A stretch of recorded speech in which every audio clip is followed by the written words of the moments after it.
Hello everyone, मैं आपका बहुत बहुत स्वागत करता हूं लर्निंग पाठशाला में। आज के इस लेक्चर्स में हम देख रहे होंगे कुछ बेसिक टॉपिक्स जो कि आपको आने चाहिए। अगर आपको क्लास 9th की मैथमेटिक्स पढ़ना है तो उसके पहले ये टॉपिक्स आपको ज़रूर आने चाहिए। कभी कभी क्या होता है, बहुत सारे स्टूडेंट क्या होते हैं क्लास 9th में पहुंच जाते हैं और वो 8th के कुछ ऐसे टॉपिक्स होते हैं छोटे मोटे, उनको आता नहीं है। तो जब क्लास 9th में आते हैं तो उनको प्रॉब्लम फेस करनी पड़ती है। तो मैं क्लास 9th का सिलेबस कराने से पहले मैं कोशिश कर रहा हूँ कि कुछ ऐसे टॉपिक्स मैं आपको बता दूँ जिससे कि आपको क्लास 9th की मैथमेटिक्स आराम से समझ में आए, कोई दिक्कत परेशानी ना हो। ठीक है, तो आइए देखते हैं। सबसे पहले आप हेडिंग डालेंगे भिन्न। क्या? भिन्न। आप में से बहुत लोग सोच रहे होंगे भैया ये भिन्न क्लास 4 और 5 की चीज़ें हैं, आप मुझे अभी बता रहे हैं, तो थोड़ा देर थमो। ठीक है, रुको, अभी मैं आपको बताता हूँ किस लिए बता रहा हूँ। ठीक है, आप हेडिंग डालें और वहाँ पर लिखिए भिन्न इक्वल टू क्या होता है, अंश बटे हर। आप सभी को पता होगा। ठीक है, लेकिन जब आप क्लास 9th और 10th में जाते हैं तो वहाँ पर भिन्न बड़ी बड़ी आते हैं। क्या? बड़े बड़े आते हैं। ठीक है, अब देखो क्या होता है, कभी कभी आपको ऐसे फॉर्म में आपने कभी देखा है 1/2 का पूरे का बटे आ गया 2। ठीक है, ऐसे फॉर्म में आपको दिया है, या फिर आपको ऐसे कुछ दिया है 1/2, उसके बाद पूरे का 1/4, या फिर आपको कुछ ऐसे दिया है 2 के पूरे का बटे 1/2। इस फॉर्म में आपने कभी कभी कोई भिन्न देखे तो हम यहाँ पर हो जाते हैं कंफ्यूज। इसको ऊपर ले जाना है कि इसको इसी में मल्टीप्लाई करना है, इसको क्या करना है, उल्टा पलटना, कैसे क्या करना है, हम यहाँ पर कभी कभी कंफ्यूज हो जाते हैं। तो सिंपल सी चीज़ है, मैं आपको ऐसे बता दूंगा, आप ये कभी भूलोगे नहीं, ज़िंदगी में कभी नहीं भूल जाओ। अपना नाम भूल जाओगे लेकिन ये भिन्न सॉल्व करना नहीं भूलोगे। ठीक है, देखो इसमें आपको 2 स्टेप में पूरा आराम से आ जाएगा। सबसे पहला क्या करना है, आपको देखना है स्टेप 1 में आप क्या करना है, आपको पता है कि भिन्न इक्वल टू अंश अपान हर होता है, यानी कि अंश बटे हर होता है। अब हमें भिन्न को सॉल्व करना है तो हमें सबसे पहले देखना है ये जो पूरे के बटे वाली लाइन है कहाँ है। ठीक है, अब इसमें देखो क्या है, यहाँ पर आपकी क्या है, मेन लाइन इधर है। अब इसके ऊपर जो भिन्न है और इसके नीचे जो भिन्न है, ठीक है, उसको हमें देखना है कि क्या ये दोनों भिन्न कंप्लीट हैं या नहीं। यानी कंप्लीट होने का मतलब क्या, उसमें अंश और हर हैं या नहीं। अगर नहीं होंगे तो हम उन्हें बना देंगे। तो अब आओ यहाँ पर देखो अब हम क्या करेंगे, यहाँ पर क्या मान लेंगे 1।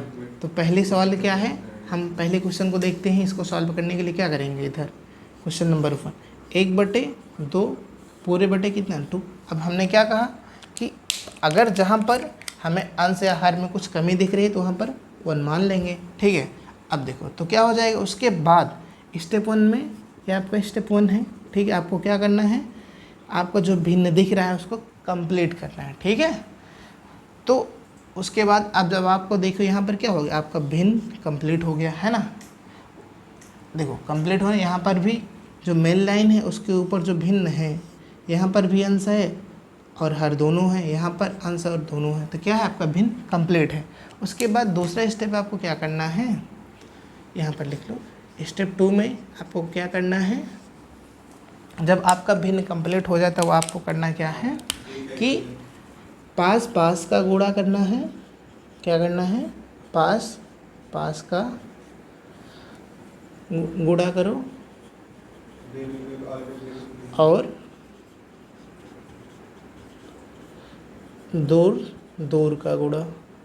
क्या करना है, पास पास का गुणा और दूर दूर का गुणा करना है। ठीक है, पास पास का गुणा और दूर दूर का गुणा करना है आपको।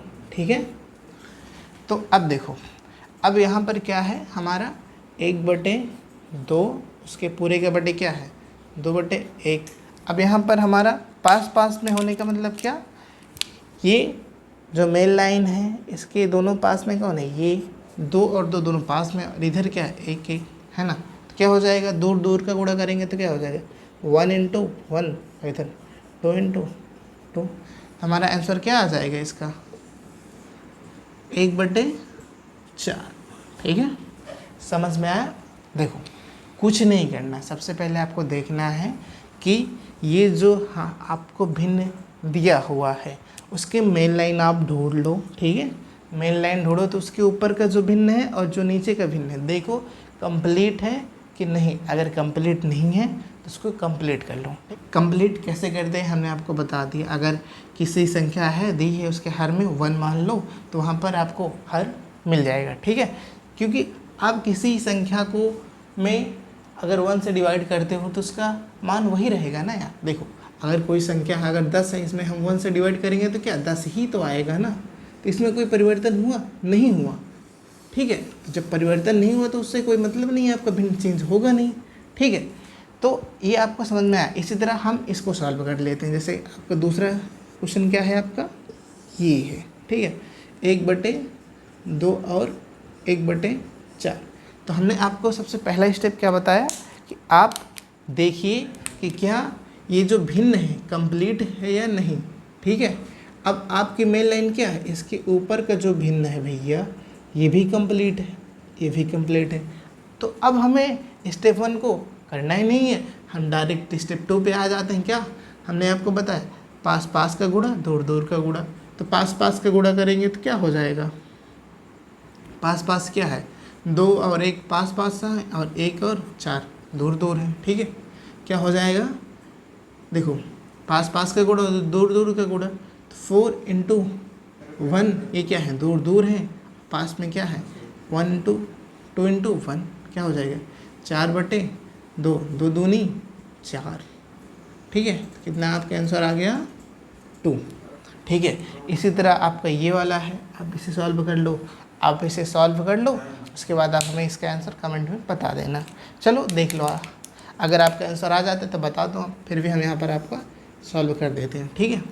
तीसरा क्या है कि 2/2 का होल बटे 1/2, ठीक है। तो हमने आपको सबसे पहला रूल आपको बताया कि स्टेप 1 में आपको क्या करना है, स्टेप 1 में आपको ये जो भिन्न है इसको क्या करना है, कंप्लीट करना है, ठीक है। तो इसको क्या करना है, भिन्न को आपको कंप्लीट करना है, ठीक है। कंप्लीट यानी कि पूरा करना है, ठीक है।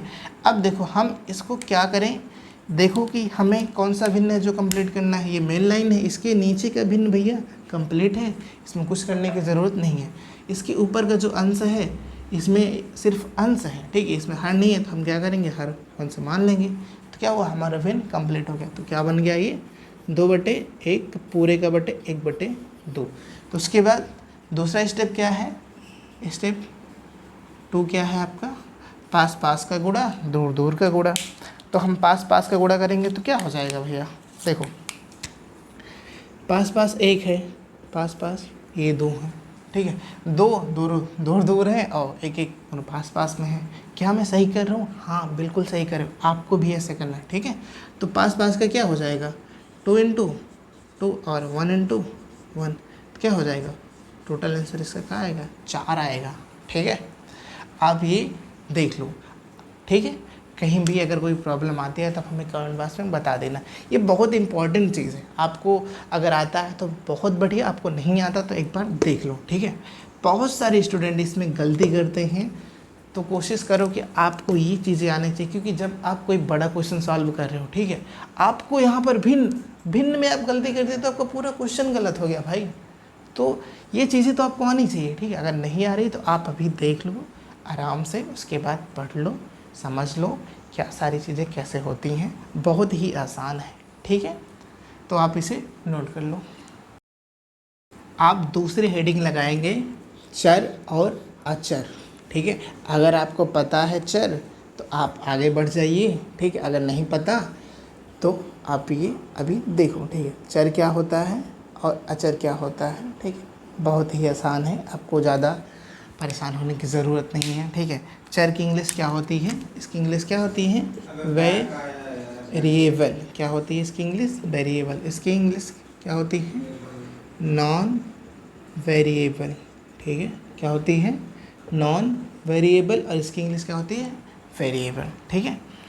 तो भैया चर होता क्या है, चर यानी कि वेरिएबल, ये होता क्या है। चर आपके जो अल्फ़ाबेट्स होते हैं, जैसे A B C D dot dot dot, ठीक है, यानी कि A to Z जो आपके अल्फ़ाबेट्स होते हैं उन्हें हम क्या कहते हैं, चर कहते हैं। और अचर क्या होता है भैया, अचर होता है आपका, क्या होता है अचर आपका, ये जो संख्याएं होती हैं, ठीक है, क्या होती हैं, संख्याएं, जैसे नॉन वेरिएबल, ठीक है। अचर क्या होता है आपकी, ये जो संख्या होते हैं, संख्या जैसे 1 2 1 2 3 डॉट डॉट डॉट। नंबर्स को क्या कहते हैं हम, अचर कहते हैं, ठीक है। चर क्या होता है, जो आपके अल्फ़ाबेट्स होते हैं उन्हें हम चर कहते हैं। अचर क्या कहते हैं, जो नंबर्स होते हैं उन्हें हम अचर कहते हैं, ठीक है। आप ये चीज़ें समझ लीजिए। ये आप क्लास 9th के जब आप बुक में पढ़ेंगे तो उसमें चर और अचर का बहुत जिक्र होता है, तो कोशिश करो कि अभी से आप जान लो, ठीक है, इससे आपके लिए अच्छा होगा, ठीक है। तो आप इसे नोट कर लीजिए। नेक्स्ट हेडिंग आप लगाएंगे टाइम। टाइम, टाइम क्या होता है भैया, टाइम को आप क्यों पढ़ा रहे हैं, मैं आपको टाइम पढ़ा नहीं रहा हूँ। टाइम जैसे होते हैं कुछ चीज़ें मैं आपको बता रहा हूँ, आपको याद रहेगा तो बढ़िया बात है, ठीक है। अगर आप भूल गए हैं तब भी बढ़िया है, ठीक है, अभी याद कर लेना, ठीक है, कोई परेशानी की वाली बात नहीं है। टाइम, ठीक है, आप हेडिंग डालेंगे टाइम। टाइम यानी कि क्या होता है, समय, ठीक है। आप सभी को पता होगा क्या, 1 घंटे में कितने मिनट होते हैं, 60 मिनट। क्या होते हैं 1 घंटे में आपके, 60 मिनट। और 1 मिनट में कितने सेकंड होते हैं, 60 सेकंड। ये आपको पता ही होगा, ठीक है, नहीं पता तो अभी देख लो, ठीक है। कभी कभी क्वेश्चन आपसे पूछ लेते हैं कि आप ये बताओ 1 घंटे में कितने सेकंड होते हैं, तो बच्चे क्या करते हैं, जल्दी जल्दी के चक्कर में बता देते हैं क्या, 60 सेकंड होते हैं, जो कि क्या है, ये गलत है, ठीक है। तो 1 घंटे में कितने सेकंड होते हैं, आप कमेंट में बताइए हमें, ठीक है। फिर भी हम यहाँ पर देख लेते हैं कितने सेकंड होते हैं, ठीक है। आपको पता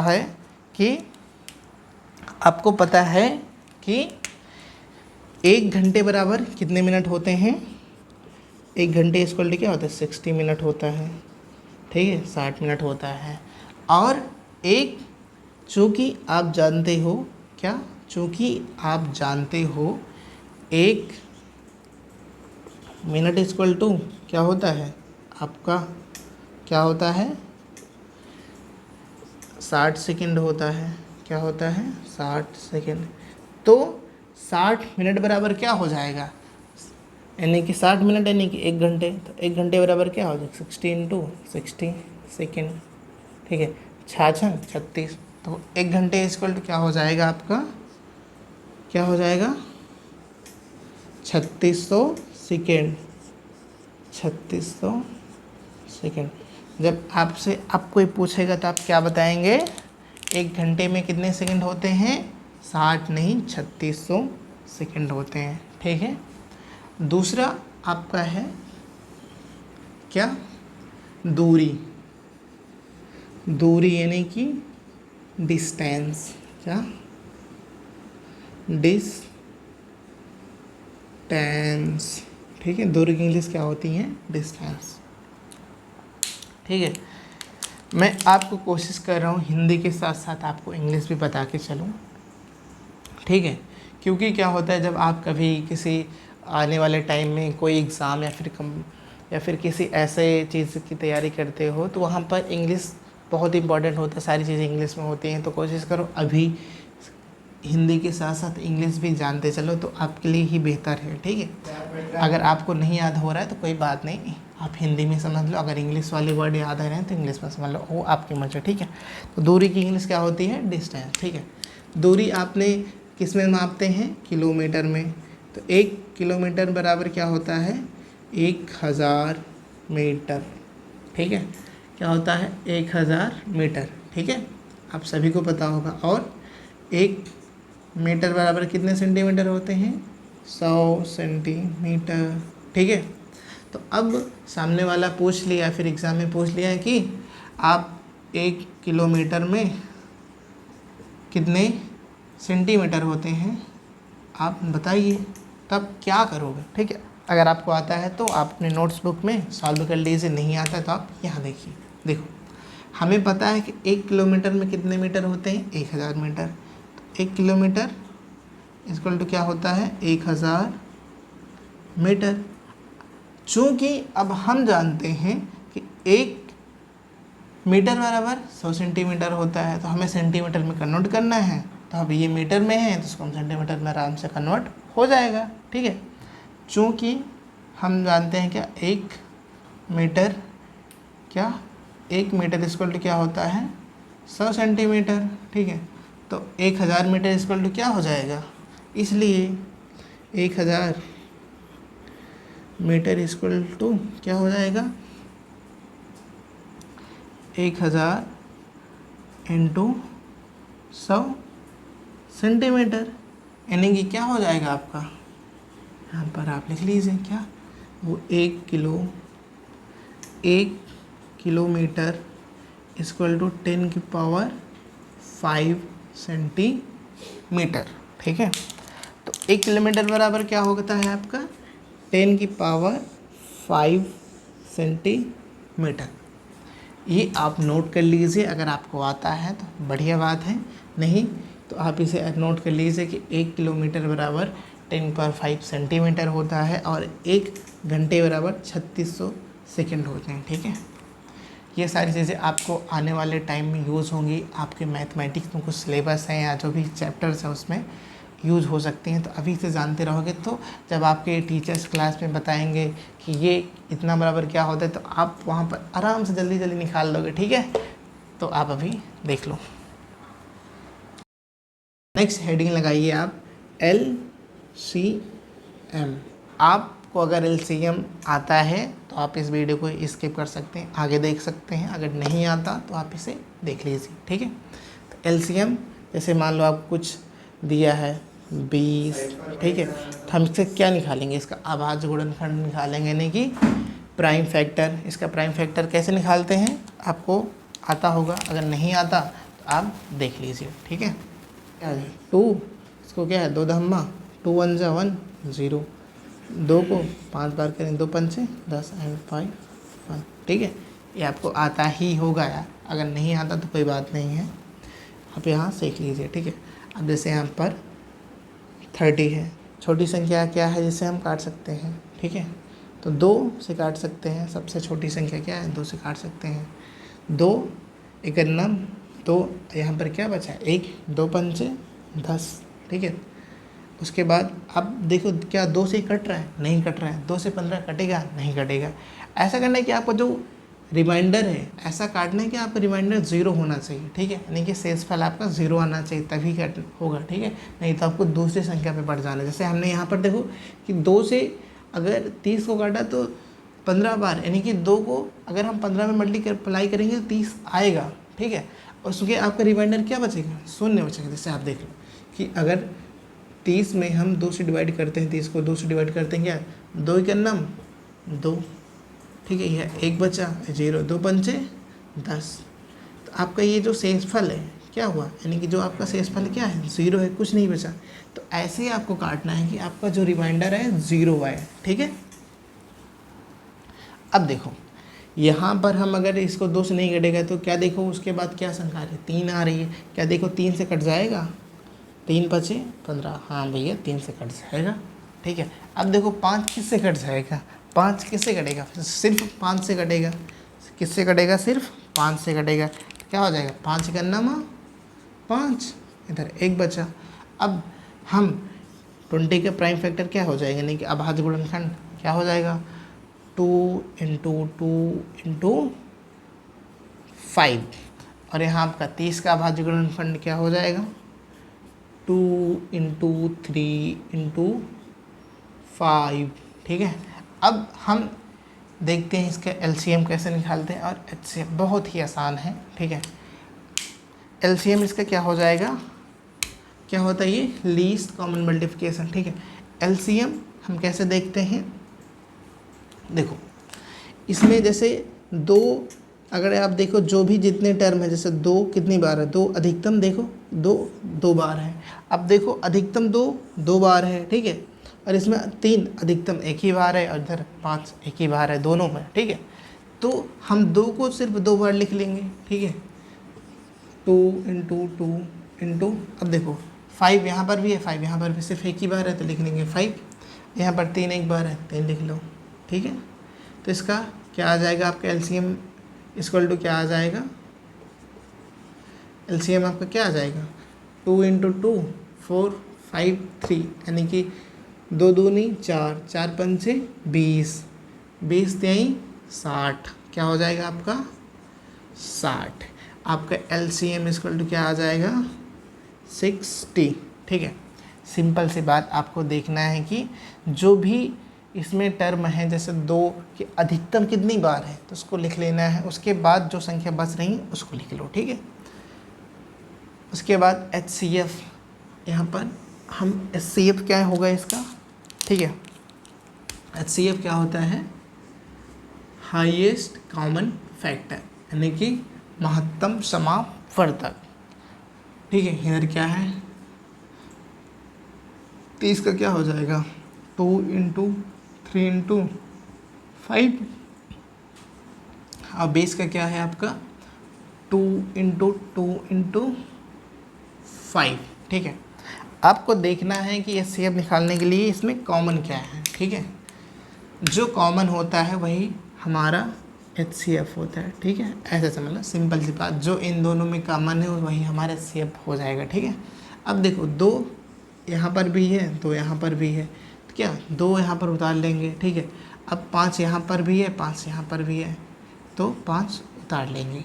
अब देखो अभी हम इस दो को यहाँ पर है, यहाँ पर भी है, लेकिन दो इसमें अधिकतम कितने एक ही बार है ना, तो हम एक ही दो उतारेंगे, ठीक है। अब 3 देखो इसमें है लेकिन इसमें नहीं है, तो हम क्या करेंगे 3 को नहीं उतारेंगे, ठीक है, नहीं लिखेंगे, ठीक है। जो इनमें कॉमन होता है उसी को हम लिख लेते हैं। क्या इसका HCF क्या आ जाएगा 10 आ जाएगा, ठीक है। तो कैसे करते हैं LCM HCF कैसे निकालते हैं समझ में आ गया, ठीक है। तो आप एक का LCM और HCF दोनों निकाल के कमेंट बॉक्स में आपको बताना है क्या 50 और 100 का आपको LCM एंड HCF दोनों निकाल के बताना है, ठीक है। आपको बताना है कि इसका आंसर क्या आएगा, ठीक है। आप हेडिंग डालिए समीकरण, क्या डालेंगे हेडिंग आप समीकरण। समीकरण की इंग्लिश क्या होती है इक्वेशन, क्या होती है इक्वेशन, ठीक है। समीकरण देखो आप जब क्लास 9th में पढ़ोगे मैथमेटिक्स तो उसमें समीकरण बहुत यूज़ होगा आपकी फिज़िक्स में केमिस्ट्री में। तो हम आपको अभी से जो छोटे से समीकरण होते हैं उनको सॉल्व कैसे करते हैं अभी हम आपको बता दे रहे हैं। उसके बाद जब हम आपका आगे सिलेबस में जो चैप्टर्स उनको पढ़ाएंगे तो वहाँ पर अच्छे से एक्सप्लेन करेंगे सारी चीज़ें, ठीक है। तो अभी देख लीजिए, मान लो कि आपका कोई समीकरण दिया है क्या x plus y equal to 4, ठीक है। दूसरा कोई समीकरण दिया है x minus y equal to 7, ठीक है। समीकरण ये आपका क्या है 1 है और समीकरण आपका क्या है 2 आपके क्वेश्चन में दिया है। और सामने वाले ने पूछ लिया कि आप बताइए भैया कि x का मान क्या होगा और y का मान क्या होगा, यानी कि x और y की वैल्यू पूछ लिया तो आप क्या करेंगे, ठीक है। देखो सिंपल सी बात है, आपको समीकरण सॉल्व करने के लिए कुछ नहीं करना, बस आपको मैं जो बता रहा हूँ वो सिंपल से ऐसे आप देख लीजिए आराम से सॉल्व हो जाएगा, ठीक है। तो सबसे पहले आपको क्या करना है कि आपको देखना है कि जो समीकरण दिया है इसमें उसमें कितने चर हैं। जैसे आप यहाँ पर देख पा रहे थे इसमें कितने चर हैं 1 2 1 2, ठीक है। तो कितने चर हैं अधिकतम 2 चर हैं। तो अगर कोई भी समीकरण को हमें सॉल्व करना होता है तो हम देखते हैं सबसे पहले उसमें चर कौन कौन से हैं। क्या इसमें x है इसमें y है, इसमें x है इसमें y, ठीक है। दोनों में x y है तो हमें एक्स और वाई की वैल्यू निकालनी है। तो आप दूसरी चीज़ आप उसके बाद क्या देखेंगे कि हम इस समीकरण को ऐसा क्या करें कि इसमें से एक चर गायब हो जाए। ठीक है, ऐसा आपको कुछ करना है, साम दाम दंड भेद कुछ भी लगा के आपको क्या करना है, एक चर को गायब कर देना है। भैया हम गायब करने का मतलब क्या, गायब करने का मतलब ये कि आपको ऐसा कुछ इस समीकरण में जोड़ना घटाना या कुछ भी करना है कि x यहाँ से हट जाए या फिर y हट जाए। ठीक है, तो आइए देखते हैं कैसे करते हैं। अगर आप ध्यान से देख पा रहे होंगे इस समीकरण को, यानी कि क्या, ध्यान से देखिए कि यहाँ पर क्या है, y प्लस में है और इधर यहाँ पर क्या है, y माइनस में है। अगर इस समीकरण को हम जोड़ दें, क्या कर दें, समीकरण 1 और समीकरण 2 को अगर हम जोड़ दें तो क्या हमारा y गायब हो जाएगा भैया? हाँ हाँ, आप सही सोच रहे हैं, आपका y ख़त्म हो जाएगा।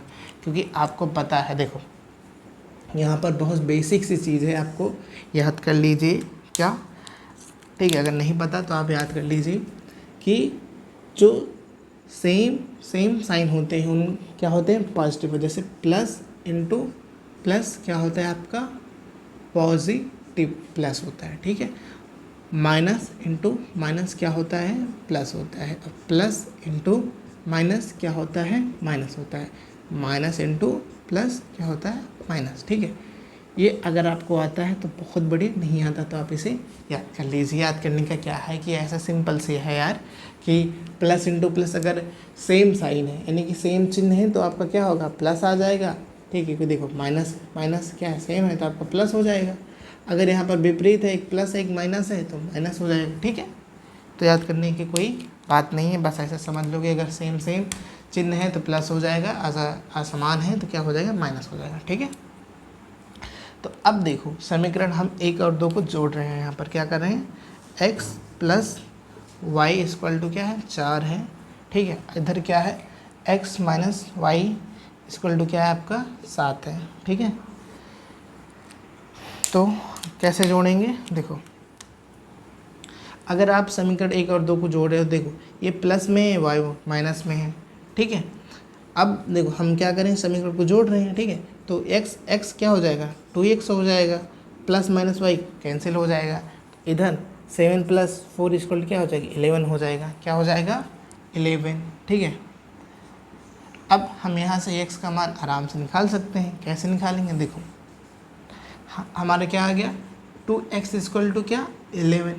अब हम 2 को इधर भेज देंगे और x बच जाएगा।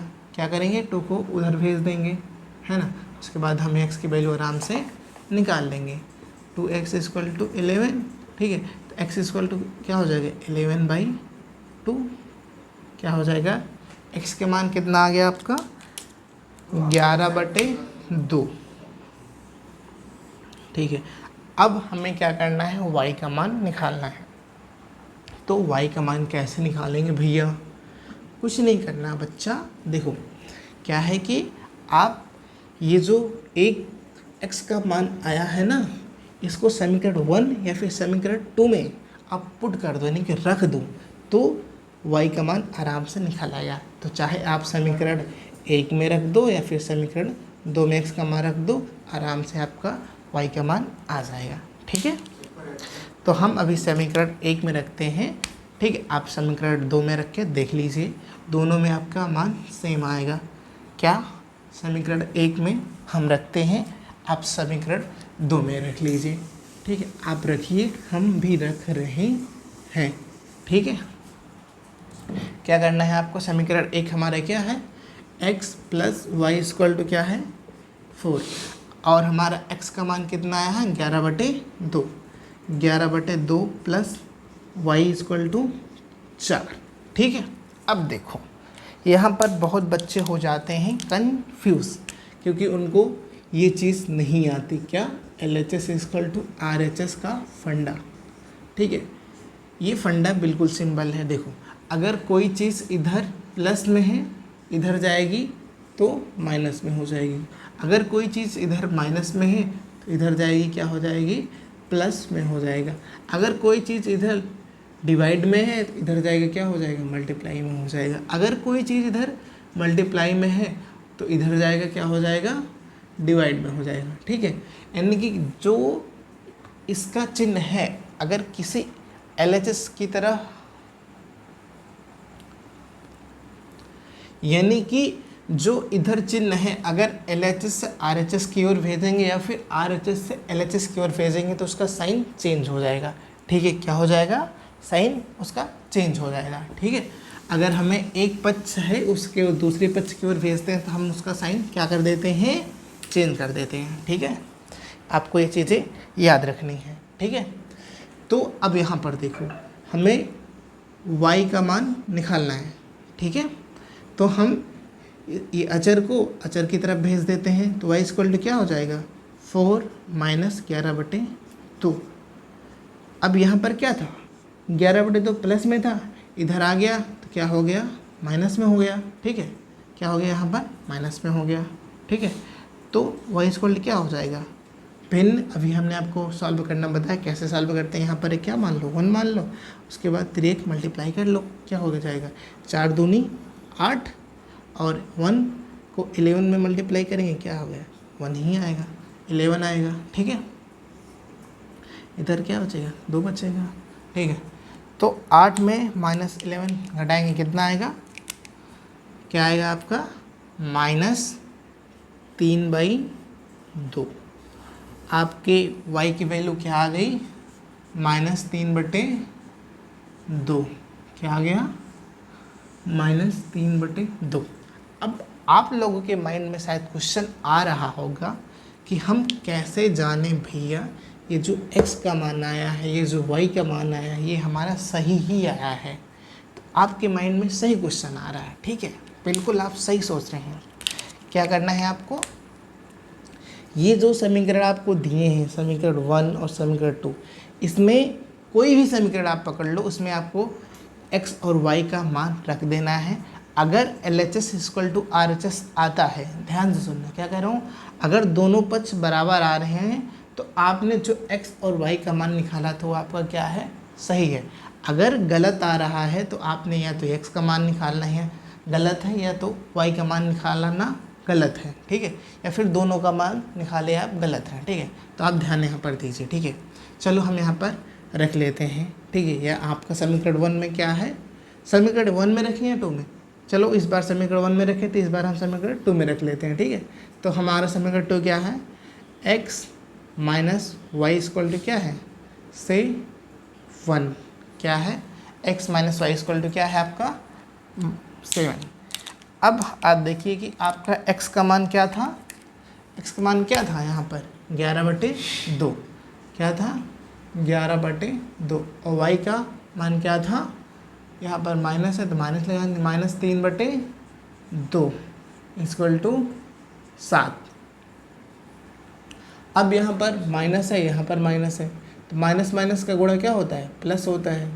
तो क्या हो जाएगा ये 11/2 + 3/2। अब यहाँ पर ये हर समान है, क्या हो जाएगा ये 14 क्या हो जाएगा, ये यहाँ पर क्या हो जाएगा 14/2। ठीक है, तो क्या हो जाएगा 7 हो जाएगा, यहाँ पर भी 7, यहाँ पर भी 7, यानी कि क्या है LHS = क्या है RHS। ठीक है, दोनों बराबर है। तो हम कह सकते हैं जो हमने समीकरण 1 और 2 का मान निकाला तो क्या है, सही है। यानी कि जो x और y का मान आया था हमारा वो बिल्कुल भी सही है, थोड़ा भी गलत नहीं है। आपको परेशान होने की ज़रूरत नहीं है, आप इसे नोट कर लीजिए। इसके बाद हम एक और क्वेश्चन सॉल्व कर लेते हैं, जिससे कि आपकी प्रैक्टिस हो जाए कि समीकरण कैसे सॉल्व करते हैं। ठीक है, तो आइए हम देखते हैं दूसरा समीकरण। ठीक है, क्या ले लें, चलो 3x, इस बार ABC में लेते हैं। ठीक है, उस बार x y में लिए थे, इस बार क्या ले लेते हैं ABCD में ले लेते हैं। 3a + b = 1, ये हमारा समीकरण 1 मान लो दिया है। और समीकरण 2 क्या दिया है आपको, क्या दिया है, a प्लस 2b, क्या दिया है, a plus 2b equal to 2 दिया है, क्या दिया है, 2 दिया है। ठीक है, अब हमें इसमें a और b का मान निकालना है। ठीक है, आप लोग करके बताएंगे। ठीक है, हम यहाँ पर लगा रहे हैं, अगर आपको समझ में नहीं आया तो आप फिर से देख लीजिए कैसे हमने बताया था, और आप यहाँ पर आराम से क्वेश्चन सॉल्व कर। देखो, सबसे पहले हमने पहला स्टेप में आपको क्या बताया था, कि आपको कैसे भी करके समीकरण 1 और 2 में कुछ भी करना है, आपको क्या करना है, इसमें साम दाम दंड भेद लगाकर आपको एक जो चर है उसको गायब कर देना है। ठीक है, गायब करने का मतलब क्या, कुछ भी ऐसा करना है कि इसमें से या तो a हट जाए या तो b हट जाए। ठीक है, तो अगर आप यहाँ पर ध्यान से देख पा रहे हैं, कि अगर भैया हमें b को गायब करना है, क्या करना है, b को गायब करना है, अगर हम इसमें 2 से इस समीकरण में क्या कर दें, मल्टीप्लाई कर दें, 2 से मल्टीप्लाई कर दें, तो क्या हो जाएंगे, यहाँ पर 2b बन जाएगा ना, तो यहाँ पर क्या बन जाएगा, 2b, उसके बाद यहाँ पर भी 2b हो जाएगा, है ना। तो उसके बाद इस समीकरण को क्या करेंगे, घटा देंगे, आराम से मान निकल आएगा। या फिर अगर आप और थोड़ा सोच पा रहे हो, सोचो कि ऐसा क्या करें कि और हम इस समीकरण को क्या कर सकते हैं। देखो, अगर आप थोड़ा भी सोचो या फिर ध्यान दो कि अगर हम इसमें 3 से समीकरण में मल्टीप्लाई कर दें, ठीक है, इस समीकरण में 3 से मल्टीप्लाई कर दें तो क्या हो जाएगा, इधर 3a बन जाएगा, इधर भी 3a, तो फिर समीकरण को घटा दें तो हमारा a हट जाएगा, हमें b मिलेगा। ठीक है, तो अब कैसे भी करना है वो आपकी मर्ज़ी है।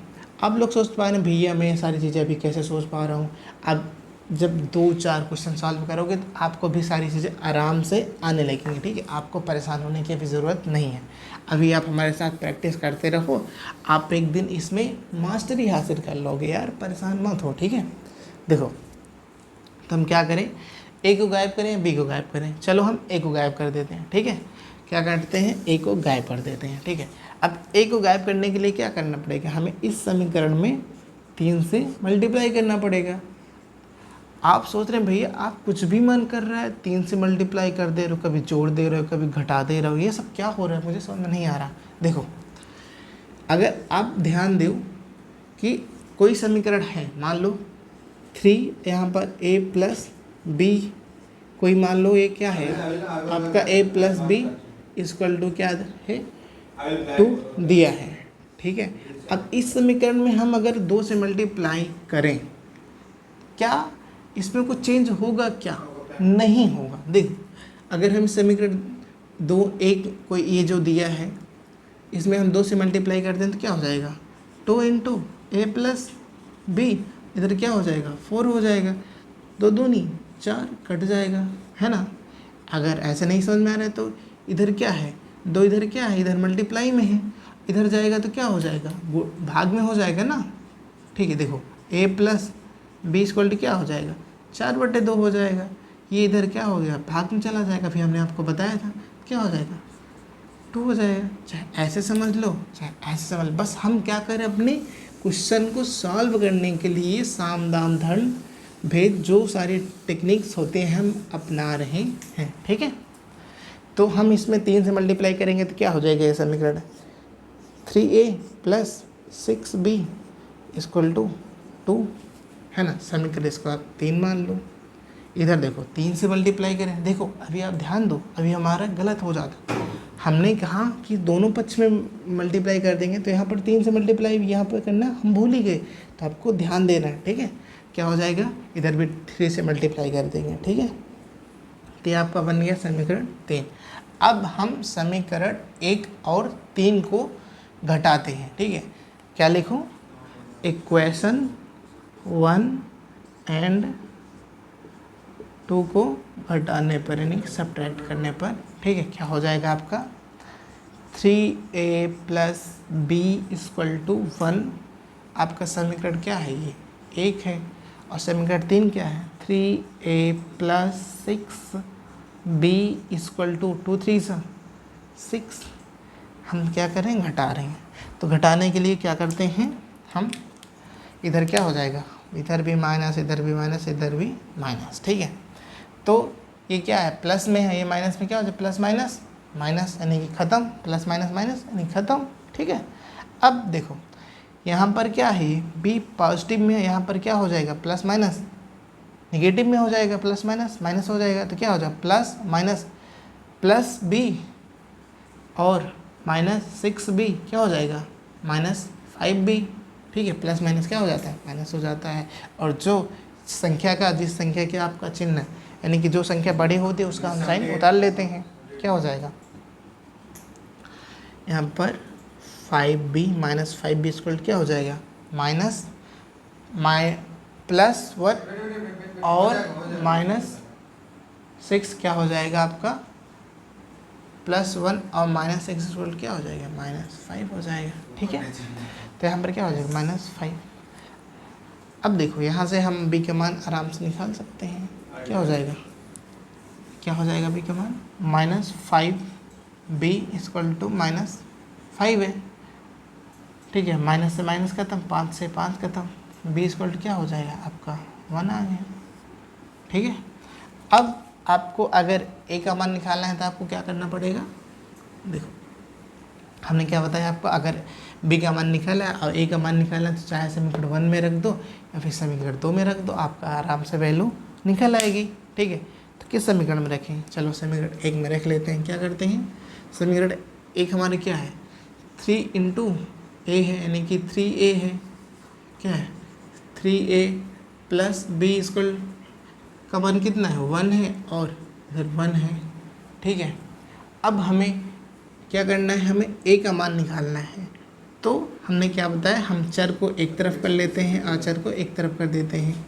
इधर क्या हो जाएगा, हम करेंगे तो 1 को इधर भेजेंगे तो क्या हो जाएगा 1 माइनस 1 क्या हो जाएगा आपका, क्या हो जाएगा 0 हो जाएगा। तो क्या हो जाएगा 3a इक्वल टू 0, तो आपका a इक्वल टू क्या आ जाएगा 0, ठीक है।